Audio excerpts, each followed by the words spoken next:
할렐루야. 예. 지난주에는 주님께서 유대에서 갈릴리로 가시면서 사마리아로 가로지러 가십니다. 왜냐하면 그곳에는 절망과 그죠? 피해 의식에 가득 차 있는 그 이름 모를 수가성 여인을 만나기 위해서 그곳으로 향하셨습니다. 그녀는 사람을 피해 가장 더운 저녁 12시에 물을 기려 야곱의 우물가로 나온 것이죠. 주님은 절망 가운데 있던 그녀를 찾아가셔서 만나주셨습니다. 오늘 본문의 사마리아 여인은 주님과 대화를 나누면서 점차적으로 예수님이 누구신지를 알게 되면서 결국 삶의 목마름이 해결되고 그리고 하나님께 예배하는 자들을 찾으신다라고 주님 말씀하십니다. 오늘은 예배하는 자들을 찾으시느니라 라는 제목으로 말씀을 선포하겠습니다. 지난 본문에 예수님께서 사마리아 여인에게 이렇게 말씀하시고 말씀을 이렇게 하셨는데, 내가 주는 물을 마시는 자는 영원히 목마르지 아니할 것이다 이렇게 말씀하셨어요. 이에 이 사마리아 수가성 여인이 예수님이 주는 물을 마치 육체적인 그 갈증, 목마름을 채워줄 물로 생각하고 뭐라고 말합니까? 오늘 본문 15절에 여자가 이르되 주여 그런 물을 내게 주사 목마르지도 않고 또 여기 물 기르러 오지도 않게 하옵소서. 수가성 여인이 해결되지 않은 그 갈망, 목마름, 어쩌면 육체적인 목마름에 가깝겠죠. 이거를 목마르지 않게 해달라. 그래서 물을 왔다 갔다 길러오지 않게 해달라라고 말합니다. 사실 우리가 처음 예수님께 나아갈 때는 하나님의 뜻을 구하기보다는 내가 처한 현실의 문제를 해결받고 싶어서 교회에 나오는 경우가 대다수입니다. 예수님은 내 문제를 해결해 주실 수 있는 분이라는 이 막연한 믿음이 생겨나서 오신 분들이 많죠. 각자 나름대로 교회에 나오시는 이유가 있겠지만 그럼에도 불구하고 교회에 나오셨다면 무언가 해결함 받기 위해서, 목마름이 해결함 받기 위해서 오신 분들이 많다는 거죠. 이와 같이 수가성 여인이 더 이상 목마르지 않게 하는 영생수를 나에게도 주시옵소서 이렇게 간구합니다. 이렇게 수가성 여인이 주님께 드디어 마음을 열고 간구할 때 주님께서는 이제 전능하신 하나님, 삼일체 하나님이시죠. 성자 예수님으로서 그 여자를 다루기 시작하십니다. 먼저 무엇을 다루는가? 여자가 죽어도 건드리기 싫어하는 죄의 문제를 건드리십니다. 그 16절에서 18절에 이르시되 가서 내 남편을 불러오라. 여자가 대답하여 이르되 나는 남편이 없나이다. 예수께서 이르시되 내가 남편이 없다 하는 말이 옳도다. 너에게 남편 5이 있었고 지금 있는 자도 내 남편이 아니니 내 말이 참되도다. 대부분 그렇잖아요. 남들이 몰랐으면 하는 부분, 숨기고 싶어하는 과거나 아픔이 있다라는 겁니다. 아마도 사마리아 여인에게 있어서는 이 남편 문제만큼은 꽁꽁 숨겨두고 싶은 부분이었겠죠. 이 수가성 여인에게 가서 내 남편이 불러오라 주님이 말씀하셨을 때 이 여인의 마음이 어떠했겠습니까? 깜짝 놀랐겠죠. 여인이 변명하듯이 주님 전 남편이 없나이다 이렇게 둘러댑니다. 이에 주님이 뭐라고 말씀하십니까? 너는 전에 남편 5이 있었지. 지금 있는 남자도 남편이 아니니 내 말이 옳다? 이렇게 말씀하세요. 예수님은 이미 수가성 여인의 모든 것을 다 알고 계셨다는 겁니다. 과거에 남편이 5이 있었고 지금 있는 남자도 남편이 아니라 이렇게 말씀하시면서 내 말이 참되도다. 자신의 모든 것을 환하게 꿰뚫어 보시는 주님 앞에 이 여인이 말합니다. 19절에 여자가 이르되 주여 내가 보니 선지자로소이다. 수가성 여인의 삶 전체를 다 알고 계시며 과거뿐만 아니라 현재의 삶과 마음의 중심까지도 다 아시는 주님 앞에 이 여인은 매우 당황스러웠겠죠. 마치 자신의 영혼까지 다 벌거벗은 것 같은 주님의 임재 가운데 어쩌면 도망가고 싶었고 감추고 싶었고 두려웠을 겁니다. 그래서 대화의 주제를 다른 내용으로 돌리고자 했던 거죠. 어떻게 돌립니까? 20절에 우리 조상들은 이 산에서 예배하였는데 당신들의 말은 예배할 곳이 예루살렘에 있다 하더이다. 예수님께서는 그녀가 대화의 주제를 돌리시는 것을 뻔히 아시면서 나무라지도 않으세요. 그러나 일단 화제를 바꾸는 데는 성공하였죠. 주님 앞에서 드러난 자신의 부끄러움은 그러나 감출 수가 없었겠죠. 수가성 여인이 우리 조상들은 사마리아에 있는 그리심산에서 예배하였는데 유대인들은 예루살렘에서 예배해야 한다라고 하는데 어떤 것이 옳은 예배입니까? 묻는 겁니다. 그러면서 말을 돌린 거죠. 주제를 바꾼 겁니다. 이스라엘의 통일 왕국 시대, 그러니까 솔로몬 시대까지는 함께 모여서 예배를 드렸습니다. 예루살렘에 있던 성전에서 예배하였습니다. 그러나 솔로몬 왕 이후에 북이스라엘과 남유다가 둘로 갈라지게 됐죠. 정치적으로 북이스라엘 사람들을 남유다에 있던 예루살렘 성전에 예배하지 못하도록 북이스라엘 왕들이 막았어요. 만일 예루살렘 성전으로 예배를 드리게 되면 북이스라엘 사람들을 뺏기게 될까봐, 마음을 남유대 왕에게 얻게 될까봐. 그래서 따로 예배 처소를 만들어 예배를 드리지 못하게 한 겁니다. 반면에 사마리아 사람들은 자신의 정당성을 모세오경을 가지고 주장했었어요. 당시의 사마리아인들은 조상적부터 모세오경만을 하나님의 말씀으로 받아들였습니다. 모세오경 중에 특별히 신명기 11장에 보면 하나님께서 모세에게 이제 가나안 땅에 그 백성이 들어갈 때 그리심산에서 축복을 선언하라, 에발산에서 저주를 선포하라 라는 말이 나옵니다.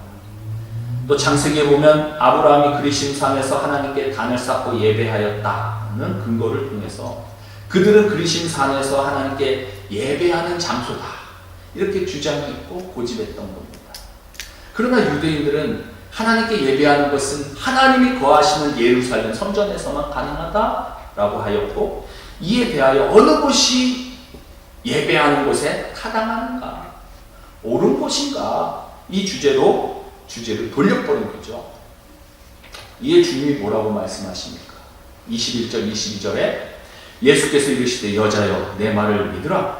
이 산에서도 말고 예루살렘에서도 말고 너희가 아버지께 예배할 때가 이르리라. 너희는 알지 못하는 것을 예배하고 우리는 아는 것을 예배하노니 이는 구원이 유대인에게서 남이라. 무슨 말입니까? 예배 장소가 어디가 옳으냐?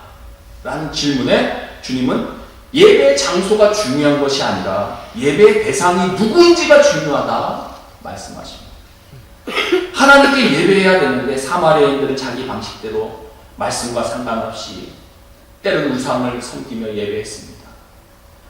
구원이 유대인에게서 난다라고 주님 말씀하시잖아요.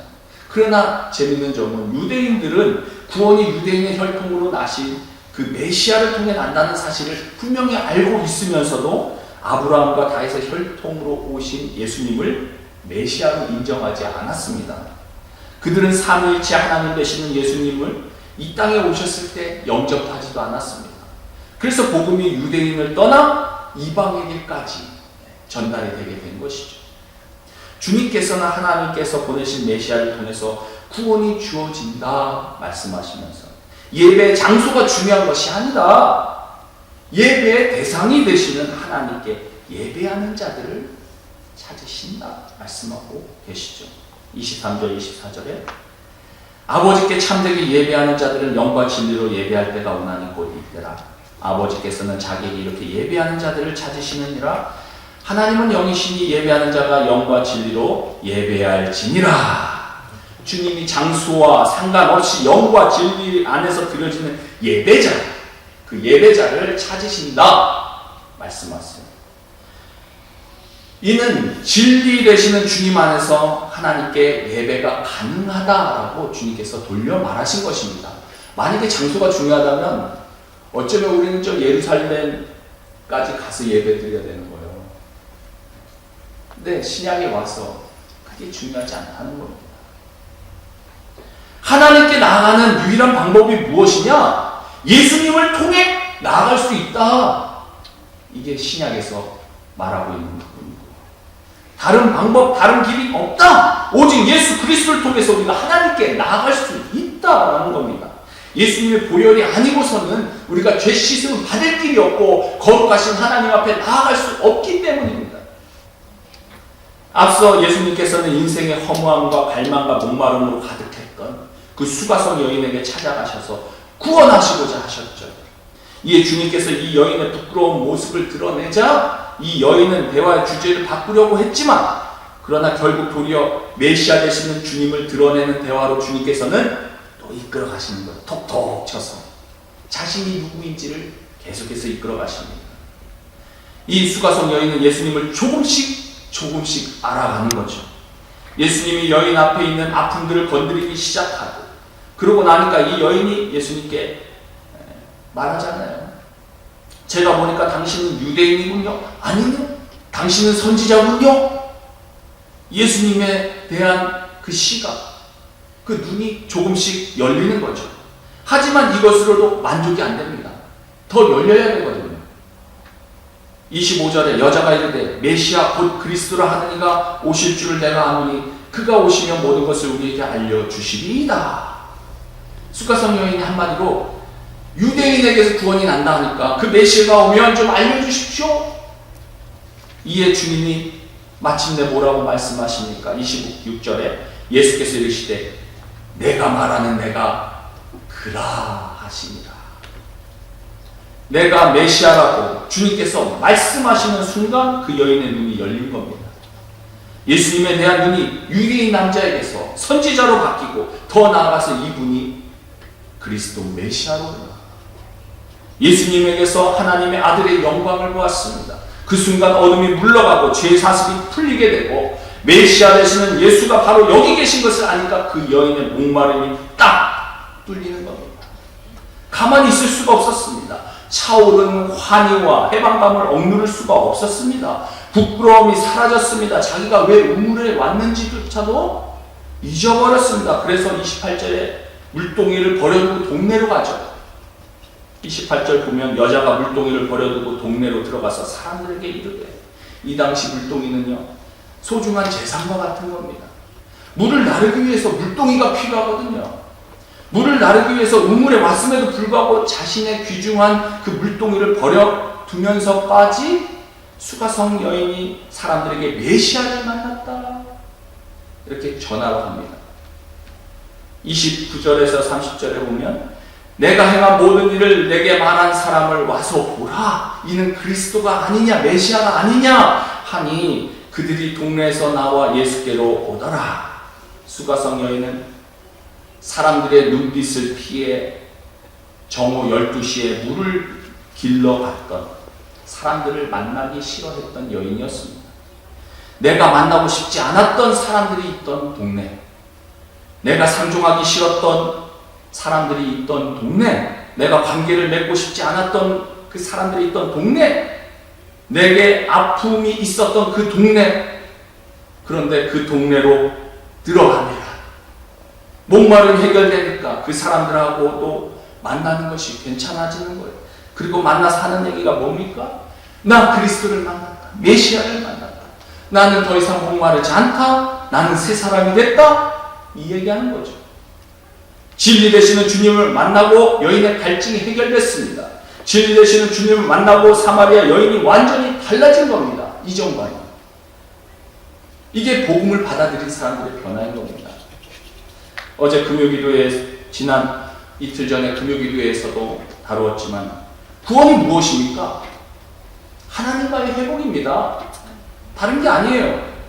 죄를 짓기 전까지는 아담이 하나님의 임재 가운데 하나님과 동행하며 살았습니다. 그러나 죄를 범함으로 인해서 하나님과의 관계가 단절된 겁니다. 끊어진 겁니다. 하나님이 있던 그 마음의 영혼의 한가운데 구멍이 나버린 겁니다. 공허해진 겁니다. 목마른 겁니다. 갈급함이 있는 겁니다. 하나님으로 채울 수 있는 그 영적인 빈 공간을 이 세상에 있는 피조물로 채우려고 노력을 해도 채울 수가 없는 겁니다. 그래서 무엇으로 채워야 될지도 모르고 자기들의 이 갈망을 채우기 위해 많은 것들로 사람들이 채워가는 것이죠. 그런데 그것들로 채워집니까? 그렇지 않죠. 채우면 채울수록 중독에 걸리고 피곤해지는 겁니다. 사람들은 이것저것 돈, 명예, 권력으로 채우려고 하지만 사실은 이 땅에 있는 모든 것은 우리의 비어있는 이 공허함을 채울 수가 없다는 거예요. 왜냐하면 우리가 갈망하는 거, 우리가 이렇게 허전함을 느끼고 있는 이 모든 것은 우리의 육체 때문이 아니라 우리의 영혼의 문제이기 때문에 그렇다는 겁니다. 그러니 아무리 돈이 많아도, 아무리 많은 돈으로 채워도 공허할 수밖에 없고 허전함으로 채울 수 지지 않는 그 갈망함, 목마름이 있다는 겁니다. 수가성 여인도 남자로 채우려고 채우고 필요를 채워도 채워지지 않는 것을 경험했잖아요. 우리도 이와 같은 주님을 떠나서 사는 인생은 이와 같은 갈급함에 놓여 있게 된다는 겁니다. 사랑하는 성도 여러분, 그렇다면 우리는 뭘로 채워야 합니까? 우리의 인간은 하나님의 형상으로 지음받았고 하나님과 동행할 때 채워지게 된다는 겁니다. 우리의 이 영혼은 하나님으로만 채울 수가 있다는 거예요. 왜냐하면 하나님이 그렇게 창조하셨기 때문입니다. 하나님이 우리 함께 하셨을 때 평안함이 있었는데 하나님이 떠나시자 두려움이 몰려오는 겁니다. 근심, 걱정이 몰려오는 겁니다. 갈급함이 생겨나는 겁니다. 창조주 그분만으로 채울 수 있도록 우리 마음을 창조하신 거죠. 그러니 그 하나님을 만나고 그분의 임재 가운데 들어가야지만 그 하나님만이 우리의 심령을 채울 수가 있고 임재 가운데서 충만함으로 우리의 영혼이 충만해지는 겁니다. 하나님의 임재 가운데 나아가기 위해서는 메시아 되는 주님을 통해서 하나님께 나아갈 수 있잖아요. 사형리에 보면 하나님과 우리 사이에 커다란 절벽이 가로막혀서 우리는 하나님께 나아갈 수 없는데 예수 그리스도를 통해서 십자가의 다리를 연결해 놓으시고 우리가 하나님께 나아갈 수 있는 그림을 종종 보셨을 겁니다. 구약에서는 희생 제물, 동물을 잡아야만이 하나님께 나아갈 수 있었어요. 나의 죄를 위해서 대신 피 흘리고 잔인하게 조각을 띄어서 피 뿌리고 번제로 향을 올려드려야만 죄가 씻음받고 하나님께 나아갈 수 있었습니다. 그러나 예수 그리스도가 오셔서 단번에 그 모든 문제를 해결해 주셨다는 겁니다. 그렇습니다. 하나님의 임재로 나아가기 위해서 예수님을 영접해야 합니다. 예수를 영접하고 비로소 하나님께 예배할 때 참된 영혼의 만족과 기쁨과 평강을 누리게 된다는 것이죠. 그러니 우리는 예수 그리스도의 보혈의 능로로 하나님의 임재가 충만해질 수 있도록 우리는 예배 가운데 말씀과 찬양과 기도로 나아가야 된다는 겁니다. 그때 참 평안과 기쁨이 주어지는 거예요. 여러분, 이 모든 것들이 하나님의 임재로 채우기 위함인 것입니다. 그렇지 않습니까? 아모스 8장 11절에 주 여호와의 말씀이니라 보라 날이 이를지라 내가 기근을 땅에 보내리니 양식이 없어 주림이 아니며 물이 없어 가람이 아니며 여호와의 말씀을 듣지 못한 기갈이라. 양식이 없어서 목마른 게 아닙니다. 여러분, 냉장고에 먹을 거 가득하시잖아요. 양식도 있고 돈도 있습니다. 그런데 목마릅니다. 학위도 있고 자격증도 있고 나름 잡도 있습니다. 비즈니스도 있습니다. 그런데 목마릅니다. 계속 목말라요. 양식이 없어 주림이 아니며 물이 없어 가람이 아니다. 마실 것도 있고 먹을 것도 있고 갈 데도 많고 만날 사람도 많고 드라마나 영화도 재밌는 거 많이 나오고 음악도 좋은 거 많이 나오고 그런데 목마릅니다. 내 안에 목마름이 있으니까 갈급하고 자꾸 사납게 나가는 겁니다. 왜 그런가? 여호와의 말씀을 듣지 못한 기갈이라 말씀하세요. 하나님의 말씀을 내가 붙잡지 않으면 진리이신 그분을 내가 만나지 않으면 만족함이 없다는 겁니다. 누구에게나 갈증이 있습니다. 예수님은 이 세상이 주는 물은 절대로 우리를 만족시킬 수 없다 말씀하시죠. 우리를 만족시키는 물은 오직 주님이 주시는 물, 우리 속에서 영생하도록 솟아나는 샘물 뿐입니다. 예수님이 영원히 목마르지 않는 생수가 되십니다. 기독교는 생명의 복음입니다. 약한 것을 강하게 하고 죽은 것을 다시 살리는 놀라운 은혜입니다. 수가성 여인은 생명수 되시는 주님을 만났던 겁니다. 주님을 만나시기 바랍니다. 우리의 영혼의 생수의 강이 흐르게 될 것입니다. 지금 주님께서 생명을 주시러 우리에게 다가와 손을 내미시는 겁니다. 예배를 통해서 깨닫는 것이 무엇입니까? 눈이 열리게 됩니다.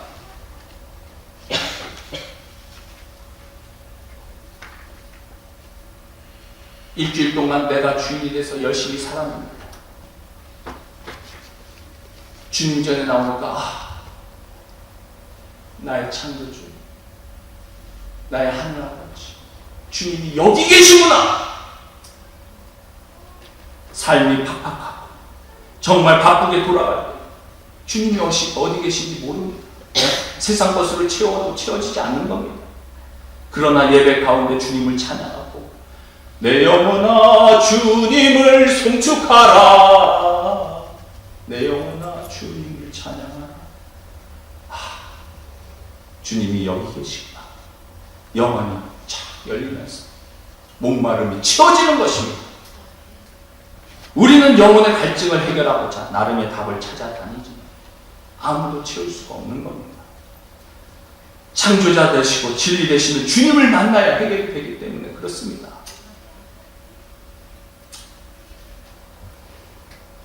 준비하지 않은 부분이지만 한국에 가면 채워집니까? 우리의 모국 한국에 가면 이 갈증이 채워지냐는 말이에요. 아무리 좋은 아방문과 같은 좋은 집에 살면 채워집니까? 세상에서 가장 아름다운 그런 휴양지를 가면 채워집니까? 그때뿐이죠. 결국 영과 진리로 예배한다는 것은 예배 대상인 예수님을 통해 하나님께 예배해야 된다는 의미입니다. 하나님께서는 참되게 예배하는 자를 찾으신다 말씀하세요. 이 말은 무슨 말입니까? 하나님은 구원받는 자를 찾으신다. 내가 동행할 자를 찾으신다. 예배를 통해서 내가 함께 동행할 자를 찾으신다는 겁니다. 구원받는 자. 수가성 여인처럼 주님을 만나 하나님의 임재 가운데 모든 갈급함이 해결되시기 바랍니다. 갈급한 심령이 있으십니까?